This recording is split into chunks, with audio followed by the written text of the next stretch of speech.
يؤتي الحكمة من يشاء.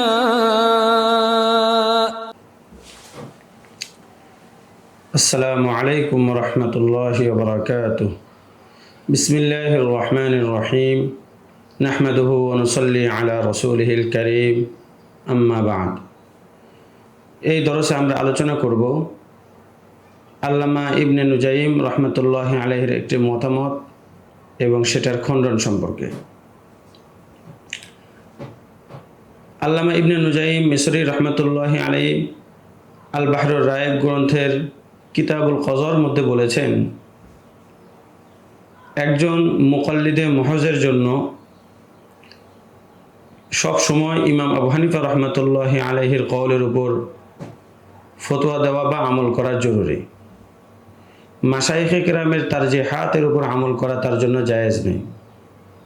মাশায়েখে কেরামের তারজিহাত দ্বারা উদ্দেশ্য হলো কোনো মুখতালাফি মাসলার মধ্যে মাশায়েখে কেরাম যদি ইমাম আবু হানিফা রহমতুল্লাহির কওলকে বাদ দিয়ে সাহিবাইন বা অন্য কোনো ইমামের কওলকে তারজিহ দেন, সেটাকেই বলা হয় মাশায়েখে কেরামের তারজিহাত।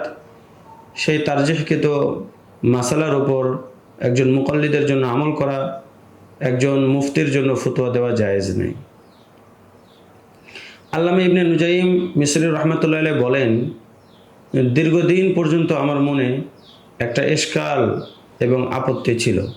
সেটা হলো, মাশায়েখে কেরাম অর্থাৎ ফুকাহায়ে মুতাআখিরিন তারা তো ইমাম আবু হানিফা রহমতুল্লাহি আলাইহির মুকাল্লিদ, তাহলে তারা কেন ইমাম আবু হানিফা রহমতুল্লাহি আলাইহির কওলকে বাদ দিয়ে সাহেবাইন ও গায়রার কওলকে তারজিহ দেন? এটা তাদের জন্য কিভাবে বৈধ হইল? দীর্ঘদিন চিন্তা গবেষণা করার পরে এর উত্তরটা আমার বুঝে আসে। আল্লামা ইবনে নুজাইম বলেন, আসলে ইমাম আবু হানিফা রহমতুল্লাহি আলাইহি নিজেই একটা কথা বলেছেন, লা ইয়াহিল্লু লি আহাদিন আন ইফতিয়া বিকাউলিনা হাত্তা ইয়ালামা মিন আইনা কুলনা। আমার কথার উপর কারোর জন্য ফতোয়া দেওয়া ততক্ষণ পর্যন্ত জায়েজ নাই যতক্ষণ পর্যন্ত সে জানবে না কথাটি আমি কোন দলিলে বলেছি।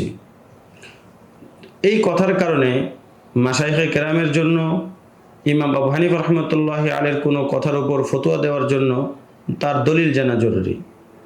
তো কিছু মাসালার ক্ষেত্রে মাশায়েখে কেরাম ইমাম আবু হানিফা রহমতুল্লাহি আলাইহির দলিল এর চেয়ে সাহেবাইনের দলিলকে শক্তিশালী পেয়েছেন, এই কারণে তারা সাহেবাইন ও গায়রার কওলকে তারজিহ দিয়েছেন।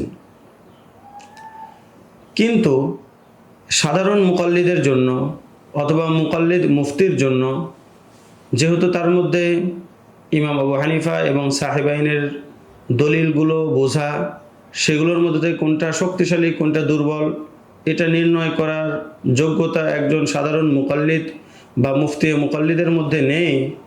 এই জন্য মুকাল্লিদের জন্য মাশায়েখে কেরামের তারজিহাত নয়, স্বয়ং ইমাম আবু হানিফা রহমতুল্লাহি আলাইহির কওলের উপর আমল করাই জরুরি। তিনি আরও বলেন যে এই কারণেই মুহাক্কিক ইবনুল হুমাম রহমতুল্লাহি আলাইহি বলেছেন, লা ইউদালু আন কওলিহি ইল্লা লিযুফি দলিলিহি। মাশায়েখে কেরাম অনেক সময় সাহেবাইনের কওলের উপর ফতোয়া দেন, সাহেবাইনের কওলকে তারজিহ দেন, অথচ ইমাম আবু হানিফা রহমতুল্লাহি আলাইহির কওলের দুর্বলতা বা তার দলিল যদি দুর্বল প্রমাণিত না হয়, তাহলে সাহেবাইনের কওলের উপর ফতোয়া দেওয়া আমল করা কখনোই জায়েজ নেই। মোট কথা আমরা বুঝতে পারলাম, আল্লামা ইবনে নুজাইমের মতে মুকাল্লিদিনদের জন্য ইমাম আবু হানিফার কওলের উপরই ফতোয়া দিতে হবে, সাহেবাইনের কওলের উপর ফতোয়া দেওয়া, সাহেবাইনের কওলকে তারজিহ দেওয়া জায়েজ নেই।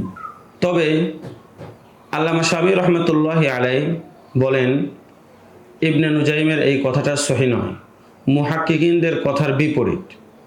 যেমন আল বাহরুর রায়েক এর মুহাশশি আল্লামা খয়রুদ্দিন রমালি রহমতুল্লাহি আলাইহি বলেছেন, আল্লামা ইবনে নুজাইমের এই মতামতটা স্বয়ং ইমাম আবু হানিফা রহমতুল্লাহি আলাইহির কথারই বিপরীত। কারণ ইমাম আবু হানিফা বলেছেন, লা ইয়াহিল্লু লি আহাদিন আন ইফতিয়া বিকাউলিনা হাত্তা ইয়ালামা মিন আইনা কুলনা। এই কথার মতলব হলো শুধুমাত্র একজন মুফতি মুজতাহিদের জন্যই ইমাম আবু হানিফা রহমতুল্লাহি আলাইহির দলিল জেনে সেটার উপর ফতোয়া দেওয়া জায়েজ। সুতরাং যেই মুকাল্লিদ ইমাম আবু হানিফা রহমতুল্লাহি আলাইহির দলিল ইত্যাদি সম্পর্কে জানে না, তার জন্য ইমাম আবু হানিফার কওলের উপর ফতোয়া দেওয়া ওয়াজিব হওয়া, ইমাম আবু হানিফা রহমতুল্লাহি আলাইহির কওলের উপর আমল করা ওয়াজিব হওয়া, এটা তো অনেক দূরের বিষয়। তার জন্য তো জায়েজই নেই। এই জায়েজটা শুধুমাত্র মুফতি মুজতাহিদের জন্য। বিষয়টিকে আল্লামা শামী রহমতুল্লাহি আলাইহি আরও বিস্তারিতভাবে বর্ণনা করেছেন এভাবে। তিনি বলেন, মাশায়েখে কেরাম, তিনি বলেন পরবর্তী যে সকল মুফতিয়ানে কেরাম রয়েছেন তারা মূলত হলেন নাকেলে ফতোয়া বা ফতোয়া নকলকারী। তারা অন্যদের ফতোয়া নকল করেন। সুতরাং তাদের জন্য যেরকমভাবে ইমাম আবু হানিফা রহমতুল্লাহি আলাইহির কওল নকল করা জায়েজ, তদ্রূপ মাশায়েখে কেরামের কওল নকল করা, সেটার উপর ফতোয়া দেওয়া, আমল করাও জায়েজ। এটাই স্বাভাবিক বিষয়। আল্লামা শামী রহমতুল্লাহ আরও বলেন যে এটা মনে করা উচিত নয় যে মাশায়েখে কেরাম ইমাম আবু হানিফা রহমতুল্লাহি আলাইহির দলিল ইত্যাদি না জেনেই ইমাম আবু হানিফা রহমতুল্লাহি আলাইহির কওলকে বাদ দিয়ে সাহেবাইনের কওলকে তারজি দিয়েছেন, এমনটা কশ্চিনকালেও নয়। বরং মাশায়েখে কেরামের কিতাব দলিল দ্বারা ভরপুর আমরা দেখতে পাই। তারা ইমাম আবু হানিফার দলিল, সাহেবাইন ওগাইরার দলিল সম্পর্কে পরিপূর্ণ অবগত এবং কোন কওল শক্তিশালী, কোনটা দুর্বল, কোন দলিল শক্তিশালী, কোন দলিল দুর্বল, কোনটা রাজে হবে এবং কোনটা মার্জু হবে, এই সকল বিষয়ে তারা পরিপূর্ণ অবগতির পরই সাহেবাইনের কওলকে ইমাম আবু হানিফার কওলের উপরে তারজিহ দিয়েছেন। সুতরাং সাহেবাইন ওগাইরার কওলকে কোথাও যদি মাশায়েখে কেরাম ইমাম আবু হানিফার কওলের উপরে তারজিহ দেন, সেটা অবশ্যই গ্রহণযোগ্য হবে।